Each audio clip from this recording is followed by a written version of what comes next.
Hello everybody. So today I want to talk about calculus. The topic today is about limit. So now I want to show you how to answer. Negative 2s we can put into negative 3s and positive s because this one equals to this one. Next, we can do about factorization by s. This one by negative number 3. So we can do about factorization by s plus 1.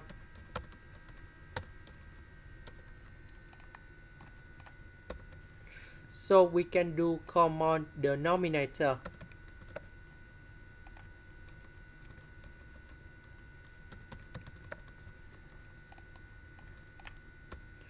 So number 1 minus number 4, we have negative number 3. So we simplify s minus number 3 on numerator and denominator. And now we can put number 3 cone here. This is the end. Thank you for watching.